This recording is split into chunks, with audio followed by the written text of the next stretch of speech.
Welcome back to the Sports Source. This segment brought to you by Safety Systems. When it comes to protecting your family, your possessions, your home, your office, call VFL JJ Surlis. Safety Systems has been providing the best security systems in East Tennessee for 2 decades now. And trust me, their contracts are better than anything you'll get from any of these national companies that wear me out putting stuff in my mailbox.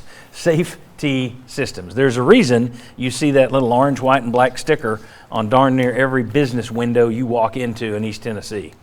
Give VFL JJ Surlis a call this week. Okay, I want to talk about specific plays and sequences here. We're going to have about a minute on each of these. I'm going to pair you guys off so we Bob and Jimmy, Chuck and Sterling. First 1 minute, guys. Bob and Jimmy, did the refs get the Bryce Young fumble recovery in the end zone call correct? I'll start off with no, and then turn it over. I'll start off with yes, because he fumbled it, and I thought he recovered it. Yeah. And then the official announced afterward, he said there was a fumble recovered by the quarterback. Yeah. I thought the end result was it was the right call. I didn't hear that part.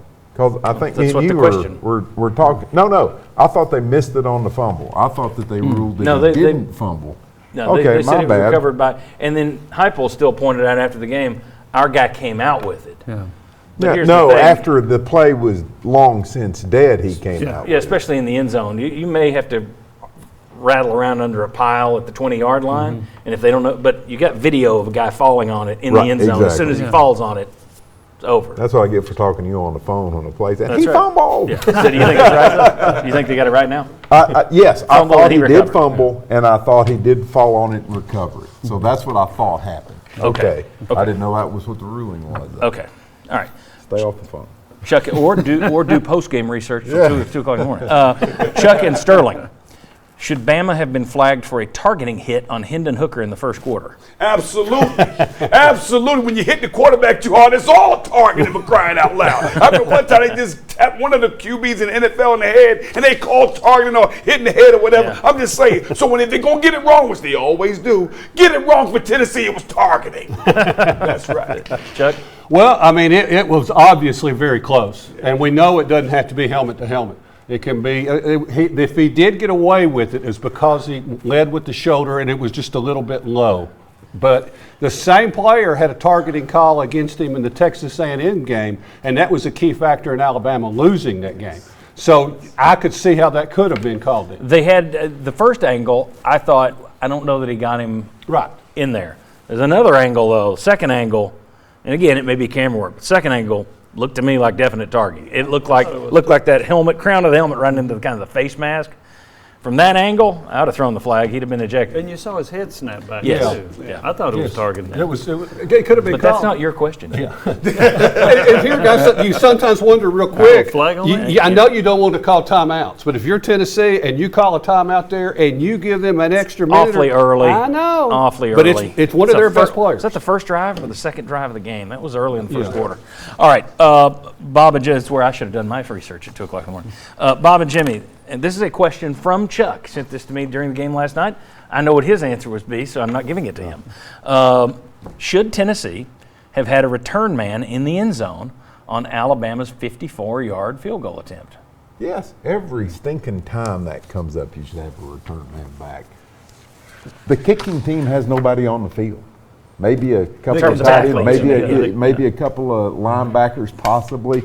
Yes, should have. And we saw Definitely. it earlier this year. You had one Yes. returned. Right. And which Touchdown. was a good move. So, I would have had somebody back there to return it because, as Bob's pointing out, very few people on that field goal kicking unit are able to tackle a decent athlete in open field. Most so, of the yes. offensive lineman, punter, Right. usually the holder, your kicker, yes. You were successful against Pitt with one, if not for a penalty. Right. 2, the most famous kick six ever Yes. Exactly. was against Alabama. So I would have had one back there. Chuck and Sterling, 4 minutes to go in the third quarter. UT down 24-17 at their own 47. It's 4th and 1. Heupel takes a delay of game and punts on 4th and 6. Bama goes 80 yards for the score. Should Heupel have gone for it on 4th and 1 at his own 47, down by 7, 4 minutes to go third quarter? No. Absolutely not. You're in a dogfight.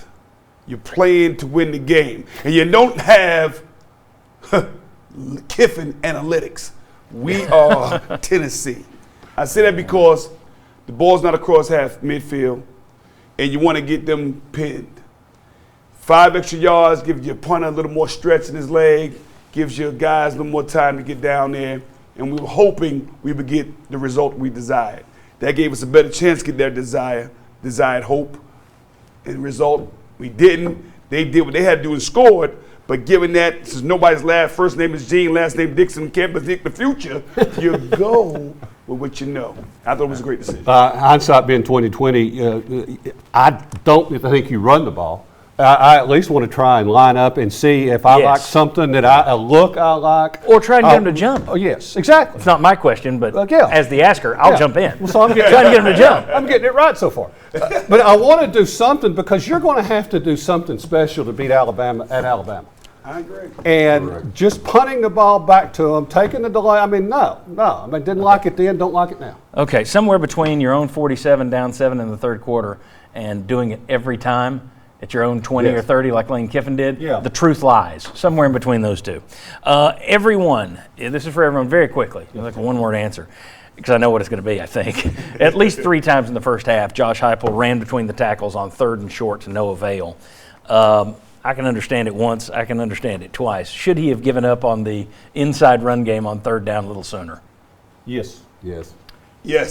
Yes, but I'll say this, Hooker screwed up on a couple of reads there. Yes, he did. But in my opinion, but yes. My opinion? Well, we don't know if it came in as an automatic give. We don't know that because sometimes those plays come in, Jimbo, as automatic gives. So you just don't know. Which is why I asked Hooker before, earlier I said, are those all reads? And he said, yes, they are.